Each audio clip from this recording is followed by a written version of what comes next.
Paul, Newcastle is a tough game for us wherever we play it. And at St. James's Park, it's particularly tough. They're not exactly in rip-roaring form. I don't think they're the best team, but they've shown they can be fearsome. I mean, even without a striker and without Gordon against Liverpool with 10 men, they battered Liverpool a bit. They are always going to be up for the physical contest. That much we know. And the refs are always going to let them be up for the physical contest. Bruno and Joelinton in particular. So it is a tough one because you need to pick a team that doesn't get bullied. But I think you need to pick a team that can hurt that compact, big, muscular team that they put out. They have had a real tough time this season scoring goals, but they're always going to be pretty decent at blocking your path to scoring. So do you have a lineup in mind, an approach in mind? Because this gets pretty close to what we'd call quote unquote must-win territory. Yeah, so the challenge for us is we can match them physically. I mean, this is a big, beefy, huge Arsenal team. Yep. The challenge is we can't lean into that too much. We got to play more football than them, quite a bit more football than them. So that is the challenge. The lineup, I mean, the questions all start with, is Martin Odegaard available, fit, ready to go? Because if he's not, you know, what your midfield is kind of maybe has knock-on effects for everything else. And could look like a lot like what we did against Man City. Now, I'd lean into Eze off the left. Like if I'm thinking of an Odegaard-less lineup, it'd be Eze off the wing, have Rice, maybe do a little bit more left 8ing than he did against Man City, at least to my eye. I know we all see that game very differently at the moment. We're still working out what the Man City game really meant, but I want to see more Declan Rice as kind of the attacking threat on the left-hand side for the time being. If we're going to play Merino off the right, and I can't see how you're going to line up against Newcastle with Nwaneri. That doesn't seem like a great matchup for him, at least not from the starting lineup. Then if we're going without Odegaard, then I'd want to see more Rice plus Merino, and Eze off the wing to give us a little extra sauce. Or I'll take a left 8 of Eze and Martinelli off the wing. And, you know, they've got good wingers on their side, and there's work to be done. Maybe you have Trippier on that side or the other side. So there's definitely defensive work to be done by our options. So kind of that's where my thoughts go in this game in terms of. But if we got Odegaard, lean into Odegaard. In case you're wondering what Eberechi Eze can do at St. James's Park, last season in his trip to St. James's Park, he missed a penalty and got hooked after 56 minutes in a 5-0 loss. So not the best experience there for him. Clive, what's the approach? How do we handle a place that has not been a happy hunting ground for us? Yeah, whenever we've won there, we scored first. I think that's really key. Probably one of the only games I've not seen either live in the ground or live on TV was the Newcastle away, the Jorginho game, right? And I never saw it, but I heard all the discourse afterwards, and there was a real feeling amongst you guys who watched it live and go through the nerves, etc., that maybe a more slower technical approach, slowing the game down, slowing the crowd down, it seemed to work on that day. I mean, you tell me, guys, you watched it, and that stayed in my mind, that has. And I felt when we haven't focused early in the game, we could see the first goal. It's become a mid-block, low-block game, and it's been about us scoring against them, trying to recover a game, and we've not been able to. But in the games where we've scored early, we've been able to come out there with some points, right? So I think the first goal is really, really key. I'm of the opinion you got two choices, right? You go into an arm wrestle or you go into a football match. And I think this is a time for a football match, to own the possession. If we do exactly what we did against Port Vale, I know it sounds crazy, right? But I know I'm talking like similarities. Own the ball, score early, own the ball, score late, 2-0. Exactly the same. Bring them on, move them around, slow the crowd down. If we do that, if we do what we did in Bilbao, same thing, same type of play, But obviously, you've got to score. You've got to score to get people off you, to get people out of shape. Eddie Howe's really good at shape play.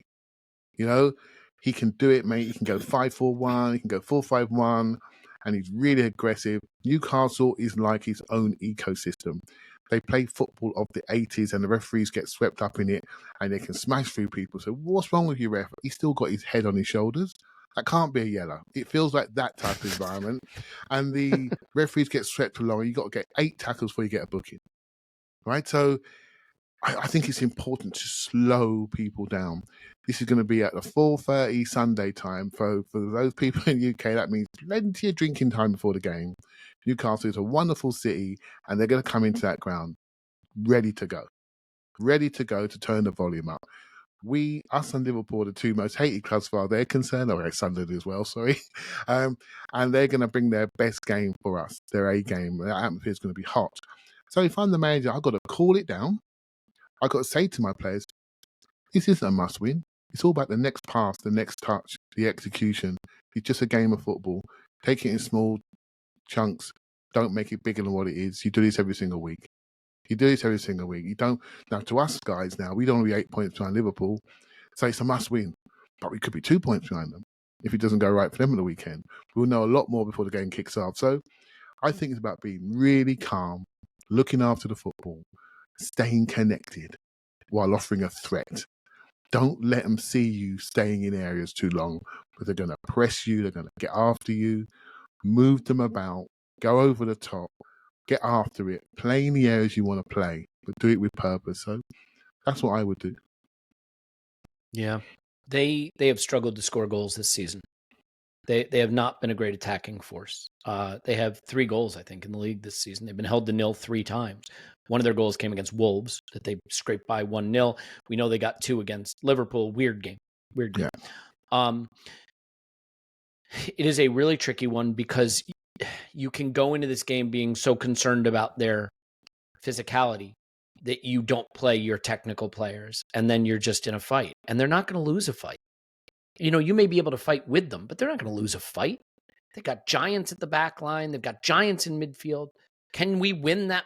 Can we fight with them with Marino and Rice? Can Gyökeres go bang shoulders? Of course we can. You know, we have the players to do it. But I just think that's the wrong approach. I think it's the game they want. That's right? the game they want. Yeah, and I get it, because if you look at it, you say we can't afford to get bullied by them. But we can be more technical than they are. You know, we can play quicker, play first time, dribble them. I mean, if you put Eze out on the left against Kieran Trippier can't stop Eze off the dribble. His feet don't move fast enough. You know, Bukayo Saka is going to have to be good in this game. Your best players have to play well. The one that I think, Paul, I'm a little nervous about is Gyökeres. They got big, strong center backs, and I don't know if he's going to be able to move them or run them. And I'll be very curious to see if Mikel gives Gyökeres this game. I don't love to say it, but I think there's a chance Mikel Merino starts at center forward again. To have wall passes and combinations and win duels and press from the front. Because I think the ball can be taken off them. I think they're poor playing out from the back if they even try. Do you have any similar thoughts on that, what he might do with center forward? I mean, Gyökeres, just so we're clear, I'm not giving up on the guy, but this is tough. These are the big center backs that'll bang you around. You got to be able to run them all game and move them, you know? I understand your concern. I think it'd be a very tough call for the manager to pull Gyökeres for this game, because kind of everybody would know what it meant, that he's not there yet for this kind of game, that he's not being a difference maker. So I think if you're looking for that, you better wait till 60, 70 minutes if the Gyökeres thing hasn't happened. I mean, people just want to play the best team for the game. I totally get that. But you're still building a season. You've brought in this high dollar, high pound player, high profile, lots of media coverage about this guy. Like, imagine the headlines writing themselves if Gyökeres doesn't start. And then on the other side of it, you got to back the guy. and give him the tools around him. You know, the things we said about Marino, to some degree, we all agree that our attack isn't joined up yet. And we're currently judging Gyökeres on how well he's playing when we're not really connecting with him yet. And the only way to fix that is to get him into games and to, you know, can we get Odegaard to start? Can we get some connectivity? Can we get Eze off the wing? Would you play both? I don't know. That's a lot of sauce in the same game. But you need one or the other on the pitch, I think. That was my biggest concern against Man City. I wanted a little more sauce from somewhere on the pitch. And, but get Gyökeres more sauce around him in terms of clever players finding passes for him. Don't give Marino too much to do as a kind of, he's our attacking 8 and our only 8 between the lines, and the other 2 midfielders are deeper. Like, give the attacking half of the pitch more to work with, then start to judge Gyökeres a little more. So, but I do recognize the concern. Like, if I were the manager, though, I'd be very, very slow to pull him for this game if I thought there was a way to make it work. Clive? Yeah, I actually think this is a game that might suit him. I think it's very important that Newcastle don't know what we're going to do attacking wise.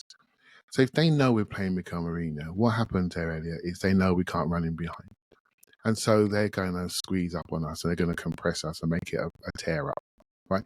If we have the ability to run in behind, they're going to have to respect that. And what Gyökeres has done, and for me, I'm not worried yet about his execution because he's got the goals. I can say he's got 3 goals this season, you know, so that keeps people at bay just about, right? But he needs to move and he needs to threaten. And while he's doing that, you know what's happening? That means 2 centre-backs are pinned to him. You know what that means? There's a potential of our wide men getting in one-on-ones. If we play Mikel Merino there, you know what they're going to do? They're going to go one-on-one with him. And they're going to move people forward. And that's what happened at Anfield when Gyökeres faded. We didn't have the ability to change. They went man for man at the back and then dropped into midfield and had their 10 minutes of joy and scored within it. Right? So we need to keep them back. And if by keeping them back and pinning 2 centre-back, that means Saka can go one-on-one on occasion if we get there quick enough. Eze, for me, goes one-on-one if we get there quick enough. And I don't mean one-on-one running on the outside, because Trippier wants that on his right foot. He wants to go, or Livramento. With those players, you got to trick them and come inside and combine inside. And Eze's great at that. I'm looking forward for the day when we see Odegaard, Eze and Saka in the team, because the conversation will change. Because people will not be talking about access and creativity and things like that. Yeah. Because those 3 guys can look after the football. And Newcastle have to respect that. You know, and so you need a guy at the top who can benefit from their ingenuity on the football. So I think this is Gyökeres' game. I really feel that strongly. He's quite traditional as a centre forward against a traditional English team that defend that way. He needs to run those channels, mate, and work that team back into areas that we like, and then hopefully help us get that first goal. It's, I assume, going to be Calafiori at left back. Miles, I thought was really good against Port Vale, but he played the whole game, and I think that's a bit of a nod to Calafiori just getting the night off. I don't think Timber's fit, and so I think that there's a potential that he'll miss the game at Newcastle. Obviously, he didn't play against Port Vale, but he was on the bench, which I think is a bit of misdirection. I think there's a chance Ben White might have to play this game, and I thought it was a mixed performance from White. I'll stay with you just for a second, Clive. If Timber can't make it, is it going to be Ben White or is it going to be Mosquera? Mosquera, mate. Mosquera. You don't think it'll be White then? That'd be a big knock for Ben White. I mean, I'll level with you. He's not there yet. He's not there. He's not ready. He's not ready. And this is why these games are really important. You know, if Mosquera plays, don't forget we've got Olympiacos. I know it's not important, right? Because the league is important. If Olympiacos, we trip over ourselves, we've got other chances to get back in. But Mosquera is a raw defender. They'll have Anthony Gordon back, I believe, for this game. I think so, yeah. Timber can handle him if he's fit. I think I was actually pleased to see him on the bench, Elliot, despite the rumours, because that must mean he's all right. But if Timber's right, I think he plays. I think he plays. Yeah. Oh, if he's right, he plays. I'm 50-50 on it. Is what I would say. Anything. It's just rumours, right? So let's see. Yeah, fair point. If he's fit, he'll play. And I know they've got Alanga on the other side of the pitch, and no one can keep up with him, let alone Calafiori, right? So, but what you don't want to do is get into races. It's not about Alanga; it's about Gabriel. It's about Gabriel and how he covers that space, how aggressive we are in those areas, and how we don't allow him to turn down. You cut those things off at source. That's what you do, right? So yeah, it's going to be interesting. But I would go the normal back four. It's pretty good statistically. It's the best. And I just want to see the big three creators behind the centre forward, and then Newcastle see that team sheet, and they will have to have a chat before kickoff. They'll have to have a chat about what they're going to do to stop us, and that's what you want. You don't want a team sheet to come out again like it did at Man City, when their chat would have been a bit more positive than it would have been if certain other players were playing. Yeah. And look, maybe Timber will play. I'd say this. Mascara was, again, great at center back. What a player. When he moved to right back, made a couple of small mistakes. Like, right back's a different position, and it has different demands. And suddenly you're running with guys like Anthony Gordon. And, it is what it is. Playing in a 3, though, won't we, Elliot? We drop into a 3-2, and then Calafiori can then properly stay in there. And then we have the Mosquera, Saliba, Gabriel back 3, and that's our base from which to play. And our right back has a role with our exits, where you got to be careful about how you pass the ball, because the right back is sometimes, playing those little. You know what? It's a really good shout. I watched the game. Sorry to keep talking, lads, but if you looked at that game, look at Miles' position versus White's position. I thought Miles' ability to receive the ball was really good by the way he faced the game. Ben was wanting to get on the run all the time. And he wasn't a target from which to find. I thought he started a bit higher than he needed to. He could have received it and travelled rather than try to receive it on the gallop. Yeah. I thought he was just his spacing was wrong for me. But once he gets it, he's a good player, right? And when he started the game sharp. And then he faded. Guess what? He's hardly played this calendar year, right? So yeah, I think we just need to wait for Ben White to come back. Someone needs to tell Zubamendi what to expect, and just say, look, Joe Linton's going to munch you. The first 10 minutes, he's gonna munch you like crazy, and there are going to be no calls, and you just have to live with it. That's how it's going to be, because they're going to want to test him. Declan Rice has to be big in this game. We need a more prominent Declan Rice, I think, to be at our best. They have an away game against Union Sangawas or whatever in the Champions League in midweek. They lost to Barcelona. They played well, but they lost. This is going to be one of those Champions League fixtures that they should win if they want to try to get through. So Eddie Howe has a bit of a challenge. And I do think, to your point, Clive, if we can score early and if we're on top in the game, he's going to have to make a business decision about what he's prioritizing. But Paul, I hate to ask this question because it feels a little bit sort of mainstream media narrative-y, but it is worth asking. How important are 3 points in this game? Look, Liverpool have Palace at the weekend. Of course, Palace is going to be without critical players, of course.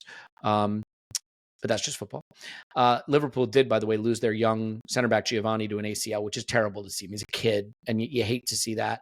And I'm not trying to be facetious, but obviously, I'm not going to sit here and pretend I wouldn't be encouraged by Liverpool losing a key player for a little while, but seeing a kid get an ACL that's never a good thing. So, we wish him the best in his recovery. But they play first, we play second, and if they can get an 8-point gap on us as we go to St. James's Park, it's going to feel very must-winny. I'll be clear, I don't regard it as a must-win. I do not think there is any gap in September you can't recover. An 8-point gap sounds big. It is not that big in September. We recovered a bigger gap 2 seasons ago when they had their collapse. They were more than 8 points away, and I think they were 8 points away in January, and we wound up finishing above them a couple seasons ago. So again, I'm not saying so it's fine if we lose. That's not my point. My point is I don't regard any game as a must-win, but I certainly would be sympathizing with anyone who feels staring at October coming and an 8-point gap would be a very unpleasant place for us to be given our expectations. So how do you parse that? Yeah, there needs to be another term for this kind of game. I don't know what it is. Must-winny-ish, somewhat. Is there a spectrum here? The thing is, it doesn't spectrum. It fits into certain categories. It's like this would be a little bit of a statement that we're for real, we're on it. And to your point, we'll have other chances to make statements, but not you don't get that many in the season. So it's really, really important, right? Would we all agree 3 points here is really, really important? But no, anything can happen. It's bloody September, lads. We got 7 interlulls between now and the end of the season. Super. There, Thanks for that. there are a lot of turning points where you either go on a hot run or you can go on a cold one for all competence in this race. But like, you want to set out your stall at this stage of the season. We kind of haven't. We're still delaying setting out our stall, and this would be. This game has a lot more on it than 3 points in terms of our title challenge. Clive, you get the final word of the pod. Is it a must win? And how many people get sacked if we don't win? You make me laugh. I think if it was a World Cup final, yeah, I sort of with you, Elliot. I feel as though, and I felt this for the City game, it's time, come on lads, it's time to show who we are. Come on. And that feeling is in a lot of people. And then we go and play City, and I thought we did fine, but obviously we didn't quite have the right team at the start of the game, but we recovered it. Port Vale, come on, just show everybody, let's come beat them 5-0. Then you see, oh my God, this is a glorified training session. Okay, got Newcastle. Come on, lads, this is it now. Let's go and take her. Let's go and show everybody. And I had that feeling inside of me.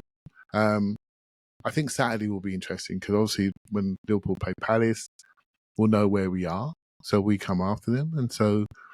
But it would be nice to bring them back closer to us. It would be nice. It's felt as though we've been at arm's length for quite a while now against Liverpool. I think there's a lot more serenity around their environment. There's a lot more calm around their environment. I feel really sorry for that kid.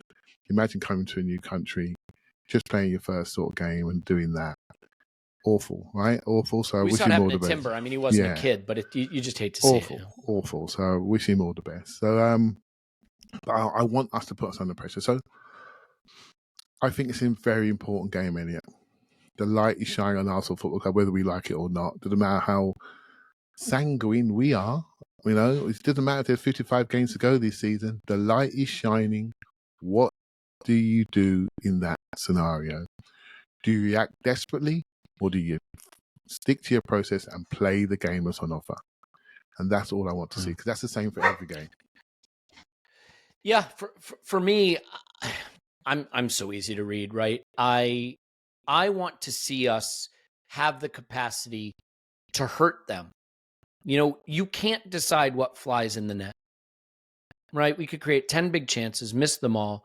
They could have one free kick at the death, and it goes in off our defender, and you lose 1-0. I want to see us start to show, especially away from home, that we can play some football that generates some chances. It is the case for me that I know we are good defensively. I know organization is good, and I know we're going to be right there in the last stages of the Champions League, and we're probably going to be right there contesting the league late. I just don't see any way around that because I think we're too good for most teams, and with the run we have coming up in October, it's a chance for me to be proven right or wrong, by the way. If in some ways we knew this was a big start to the season, October is the real season in the sense that it's a chance for us to see, can we run the course, right? Liverpool away, City at home, Newcastle away. Those games can go either way. But can you run the course when you're playing the other teams? So far, Leeds, Forest, 8-0. It's fine. But let me just say this. Going into this run before the season, I think I said the bar was 14 points. And I didn't want us to lose to City or Liverpool. So I thought, get a win at Old Trafford, get a win over Leeds, get a win over Forest, get a win over Newcastle, and draw Liverpool and City. And I would accept that. Obviously, more than 14 would be great, but I felt 14 was sort of the bar. The most we can now get is 13. 13's not far from 14, so I think that's okay. But 10 or 11, you're starting to lose ground on where you need to be at this stage. In a race, in a marathon, if you're competing and you want to win it, you have stages of the race, and you say, here's the time I want to be at this stage. Here's the time I need to be at this stage. At this pole of this race, I wanted us to be at 14 or better points. The most we can be is 13. So we've given up a little ground. But if we're at 10, we're behind that quarter pole, right? We're behind the time we need to be in the race at this stage. Elliot, we're running negative splits. Yeah, I It's don't really going to be fine. Nope, we're good. Okay, let's leave it there. An hour, 33 minutes is enough. Tomorrow we're going to do a rewatch of the Port Vale game. No, we're going to do Friday Both Night halves. Clive, and you're going to join us. Yeah, both halves of the Port Vale game. And Sunday after Newcastle, we're preempting the instant reaction to do a rewatch again of the Port Vale game. And I thought Tim's voice note, by the way, was great. He said, you know what? People getting worked up about this. You're not going to remember this game next season, just like you can't remember our game against Bolton last season. And I thought, we played Bolton last season? And I had to look it up, and he's right, we did. I had no recollection of that. So this one gets filed away. We've got Brighton in the next round. That's going to be a bit of a challenge. Sunday's instant reaction is going to be a blast, and you're not going to want to miss it because Liverpool dropping points to Palace and us walloping Newcastle is one you're going to want to be a part of. So please join. AVP50 is a code if you want to do it for a couple of quid and see what you think. Paul, thank you very much. Woohoo, Thanks. Elliot. I'm disappointed that you haven't mentioned the new programming feature after Clive's Friday with Clive. Friday Night Clive. Friday Night Clive, who knows? Straight after that, listeners, we have what do you do? We have Paint Me Like One of Your French Ladies with Pause and Elliot. Knew something was coming. Join us for that. You know what? We'll do it.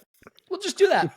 We'll do it. We'll do like a Bob Ross style adult painting session with Paul and myself. Clive, please end the podcast. Paul's a wonder. My name's Elliot Smith. We love you. And we will talk to you after Arsenal 10, Newcastle 0.